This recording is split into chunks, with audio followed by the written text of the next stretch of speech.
नमः सिद्धेभ्यः।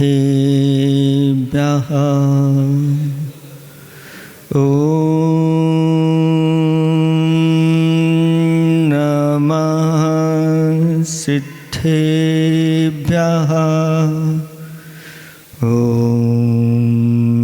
नमः सिद्धे। निर्मल जल सामान्य है जिनका, चंदन से है दिव्य वचन। अक्षत सम अक्षत है श्रद्धा, सुमनों सा सुंदर है तन। नैवेद्य चरित्र ज्ञान है दीपक, वसु विधि करते धूप दहन। ध्यान सुफल है अर्घ समाधि, मुनिवर तुमको नित नमन। अनर्घ पद को पाने गुरुवर, मेरा अर्घ समर्पित है। एक जीवन का 100 जीवन, गुरुवर तुम्हें समर्पित है। ऋषिवर तुम्हें समर्पित है। देवादिदेव 1008 कैवल्य कमलापति आदि ब्रह्मा आदिनाथ भगवान की जय। देवादिदेव 1008 घाटुल के बड़े बाबा श्री वासु पूज्य भगवान की जय। देवादिदेव 1008 वर्तमान शासन नायक महावीर भगवान की जय। परम पूज्य 108 आचार्य प्रवर गुरुवर श्री विद्यासागर जी महाराज की जय। 3 कम 9 करोड़ मुनिराजों की जय। बोलो विमल सागर जी महाराज की जय। बोलो मुनि संघ की जय। धर्म स्नेही भवात्माओं, आचार्य भगवंत छोटे छोटे हाइकू के माध्यम से बहुत बड़ी शिक्षा हम लोगों के लिए दे रहे हैं।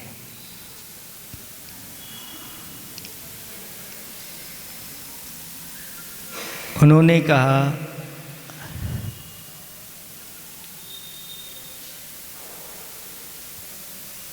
कछुआ बनो, कछुआ बनो, बचो खरगोश से या बचू खरगोश से। जीत आपकी, जीत आपकी। एक व्यक्ति निवेदन करने आया, महाराज एक प्रश्न है हमारा, क्या हम कछुए को पाल सकते हैं? आज धीरे धीरे सुनने में आ रहा है कछुए को बहुत महत्व दिया जा रहा है। तो उनसे कहा भैया कछुआ पालो अथवा ना पालो, लेकिन कछुए के धर्म को अवश्य पालो। और जिन्होंने कछुए के धर्म को अच्छी तरह से पालन किया है, उनकी हमेशा हमेशा सुरक्षा हुई है। और जो कछुए के धर्म को नहीं पालन करते तो क्या दशा होती है, तो शास्त्र भरे पड़े हुए हैं। ये चक्रवर्ती भी वह दुर्गति का पात्र हो गया। लेकिन जिन्होंने कछुए का धर्म पालन किया वो सबसे बड़े धर्मात्मा बने और कछुआ भी उनकी शरण में आकर के दिव्य देशना सुन करके अपने आप को एक भगवान का चिन्ह भी क्या है, कछुआ है। वह कछुआ कहता है कि इन भगवान ने अपने इंद्रिय संयम को ऐसा पालन किया और इंद्रियों को बस में करके ये जितेंद्रिय बन गए और आज मैं इनकी शरण में आकर के धन्य हो गया हूँ।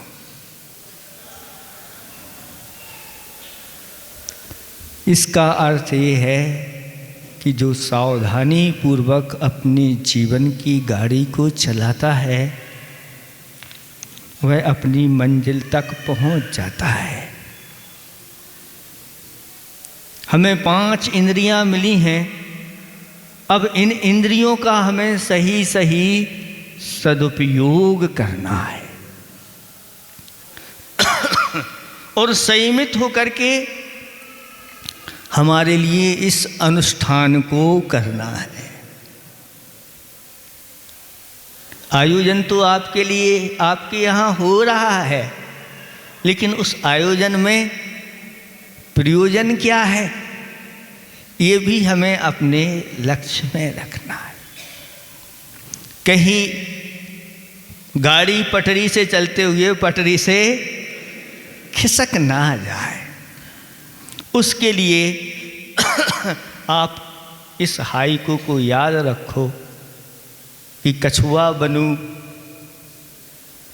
इंद्रिय संयम हो, आत्मरक्षा हो, जिसके माध्यम से हमारी आत्मा की रक्षा होती है। भगवान से प्रश्न किया गया कि भगवान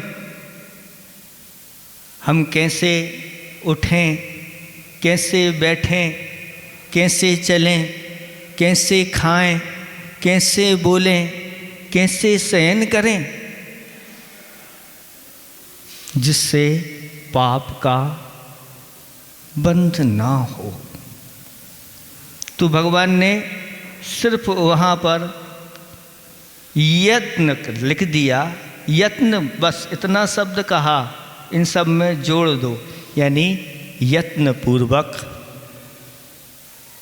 आप चलें, यत्न पूर्वक आप बैठें, यत्न पूर्वक आप खाएं, यत्न पूर्वक आप बोलें। यत्न पूर्वक अगर सारे कार्य करते हैं तो आचार्य गुण कहते हैं कि पाप बंध से बच जाते हैं और हमारी रक्षा हो जाती है। और अगर प्रमाद पूर्वक कार्य करते हैं, सावधानी पूर्वक नहीं करते हैं, तो खरगोश जैसी दशा हो जाए।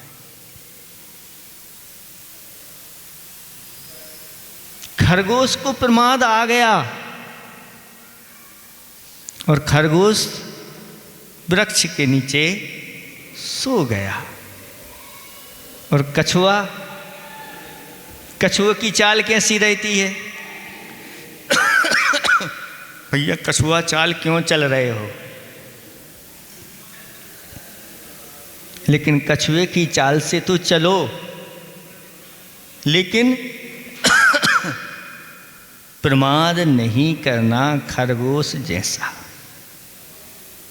खरगोश जो है वह बहुत तेजी से चला, उसको तो घमंड आ गया, ये भी क्या हमसे जीत पाएगा, और मैं तो तुरंत छलांग लगा करके अब पहुंच जाऊंगा, थोड़ा आराम कर लूं। और उसकी नींद लग गई और कछुआ धीरे धीरे और अपनी मंजिल पर, कछुए की विजय हो गई, खरगोश हार गया। कहते हैं कि जो बहुत जल्दी जल्दी करते हैं और बीच में प्रमाद कर जाते हैं तो फिर वह पीछे रह जाते हैं, उनकी जीत नहीं हो पाती। लेकिन जो धीरे धीरे समझ करके सारे कार्यों को करते चले जाते हैं, कछुआ बन जाते हैं और कछुआ के धर्म को भी पालन करते हैं, लेकिन बीच में कहीं प्रमाद नहीं है तो वह मंजिल को पा जाते हैं। इसलिए आचार्य श्री ने हाई को भी बनाए और दोहे भी बनाए कि भले कूर्म की गति से चलो, लेकिन कूर्म के धर्म को अपन को अच्छी तरह से पालन करना है और हमारा लक्ष्य उस पर हमारी दृष्टि होना चाहिए। ध्रुव की ओर ही हमारी गति हो, उस ओर मुख हो। भले धीरे धीरे चल रहे हैं, लेकिन हम उस वस्तु को प्राप्त कर लेंगे। लेकिन कछुए के धर्म को छोड़ करके अगर हम तेजी से भी भागेंगे तो हम अपनी मंजिल को नहीं पाएंगे। ऐसा एक अखबार में चित्र दिखाया कि एक वहाँ पर कछुआ, बड़ा कछुआ, और जैसे ही सिंह ने वहाँ देखा कि कोई यहाँ पर है और वह उस कछुए ने अपने सारे अवयव अंदर कर लिए। अब एक नहीं, दो दो तीन तीन सिंह भी आ गए हैं, उसको पलट करके कर रहे हैं, लेकिन वह किसी भी प्रकार से अपनी प्रतिक्रिया नहीं कर और आखिर सिंह हार गए और छोड़ करके चले गए, वह बच गया। लेकिन उसी समय अगर वो कहीं से अपनी एक भी पैर को बाहर निकाल दे और एक ही पैर पकड़ में आ गया तो उसकी रक्षा नहीं होती। इस मनुष्य जीवन को पाकर के हमें इन इंद्रियों को अपनी कंट्रोल में रखना है, जिसके माध्यम से हमारी रक्षा हो, हमारे आत्मा की रक्षा हो। शरीर की रक्षा तो होती ही है, इसलिए डॉक्टर लोग बताते हैं भैया आप प्रयत्न पूर्वक शयन करिए। यदवा तदवा आप शयन करोगे तो अनेक प्रकार की समस्याएं आएंगी। गर्दन में दर्द होगा, कमर में दर्द होगा, इधर उधर दर्द होगा। इसलिए कहा कि करवट से शयन करना चाहिए। आप अगर पूरे चित्त सो जाते हैं या पूरे पट्ट सो जाते हैं, उससे अनेक प्रकार की विकृतियां आती हैं। सोते समय आप बहुत प्रयत्न पूर्वक शयन करिए। सोने का समय भी बताया कि इस समय नहीं सोना। किस समय नहीं सोना? तो एक पहला पहर होता है रात्रि का, उसमें कभी सहन नहीं करना, और एक अंतिम पहर होता है। 4 पहर में पहला पहर और एक अंतिम पहर, उसमें सहन नहीं करना, क्योंकि ये पहर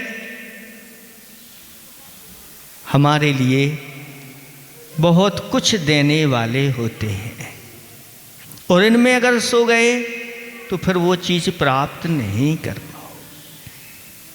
पूज्य क्षमा सागर जी महाराज ने कविता लिखी है कि सूरज ने कहा अपने द्वार खोलो। सूरज ने कहा अपने द्वार खोलो, मेरी रोशनी तुम्हारी होगी। वृक्षों ने कहा मेरे करीब बैठो, मेरी छाया तुम्हारी होगी। नदियों ने कहा मेरे किनारे आकर हाथ बढ़ाओ, मेरी बहती धारा तुम्हारी होगी। मैंने वैसा ही किया, अब रोशनी मेरी है, छाया भी मेरी है, मेरे जीवन की धारा अब निर्बाध बहती है। अवसर बहुत आपके लिए आपके द्वार पर दस्तक दे रहे हैं, खटखटा रहे हैं। आओ अब लाभ उठा लो, और अगर अभी चूक गए, देखो पहले अवसर आया था, अब से पहले कब पंचकल्याणक हुआ था? कितने साल पहले? 16 में। 16 के बाद अब नंबर आ रहा है, कितने साल हो गए हैं? 7 साल हो गए। अब आगे कितने सालों बाद नंबर आएगा, कोई भरोसा नहीं। आपका पुण्य इतना बढ़ जाए कि हर साल आपके यहाँ आए, हमारी भावना तो ऐसी है। लेकिन ये दुर्लभ चीज़ें हैं, ये दुर्लभ चीज़ें जल्दी हाथ में नहीं होती। ऐसे भी स्थान हैं महाराज, आज तक हम लोगों ने सुना नहीं कि हमारे यहाँ पंच कल्याणक हुए। और जब उनके अंदर से थोड़े से भाव बनवाए और उन्होंने भाव बनाना प्रारंभ किए तो 1-2 साल में ही उनके लिए वो अवसर मिल गया। और कहते हैं महाराज, पहली बार हम लोगों ने अपने नगर में, अपने गांव में ये सब चीज़ों को देखा है। अवसर जब भी आते हैं दबे पांव आते हैं, और जब उड़ जाते हैं तो पंख लगा करके, इसके लिए कितनी तैयारी करना पड़ती है। लेकिन जल्दी जब ये जाएंगे, अरे सब ऐसा हो गया जैसे स्वप्न आया और चला गया। ऐसे अवसर आते हैं और इन अवसरों की तैयारी जो अच्छी तरह से कर लेते हैं, ये छोड़ना नहीं है। अब दुकान के चक्कर में अगर आप फंस गए तो समझ लेना बहुत बड़े घाटे को आप उठाएंगे। इसलिए घाटे से बचना है तो ये धर्म का ऐसा एक विशाल पंच कल्याणक महामहोत्सव होता है जहाँ पाषाण से परमात्मा की यात्रा प्रारंभ होती है। और उनको देखकर से नर से भी हम नारायण बन सकते हैं। शास्त्रों में तो पशु से भी परमेश्वर बने हुए हैं। पशु पर्याय में जिन्होंने धर्म को धारण किया, आगे जाकर के परमेश्वर बने और सबके द्वारा पूज्य हुए हैं। 5 परावर्तनों से छुटकारा दिलाने वाले ये पंच कल्याणक महामहोत्सव है। और एक पूरे आप दुकान में जीवन भर में जितना कमाओगे, उस कमाई को लिख करके एक पर्चे पे रख लो और एक पंच कल्याणक का पर्चा बना करके पुण्य का रख दो, तो वह पर्चा आपका भारी हो जाएगा। यानी एक पंच कल्याणक में व्यक्ति इतना पुण्य संचय कर लेता है कि उसके पंच कल्याणक होकर के ही वह पूरा होता है। ऐसी महिमा बताई है। इसलिए अब सब लोभ छोड़ करके अब इस लाभ को आपको अच्छी तरह से उठाना है। तो समय पर आपको जागना है, समय पर आपको सोना है, जिसके माध्यम से आपका जीवन स्वर्णमय। प्रमाद छोड़ो, सबको जागृत करके अब समय नहीं है, बस एक रात, अब दिन की छोड़ो, अब तो बस रात बाकी। और रात निकली नहीं, सुबह से ढोल धमाका बाजू और भगवान की यात्रा सब कार्यक्रम चालू होंगे। आपको प्रमाद छोड़ करके कछुए के धर्म को अपनाते हुए, अपने इंद्रिय संयम को व्यवस्थित रखते हुए अपना प्रयोजन क्या है, बस एक बार मुझे इस अनुष्ठान में शामिल होकर के, जो भगवान ने अपने यथार्थ गुणों को प्राप्त कर लिया है, अपने यथार्थ स्वरूप को प्राप्त कर लिया है, हमें भी वह स्वरूप प्राप्त करना है। अभी से आप अपनी अर्जी लगा देना, जल्दी से जल्दी आपका नंबर होगा, हम सबका हमारा भी नंबर लगे। इन्हीं भावना के साथ अहिंसा परमो धर्म की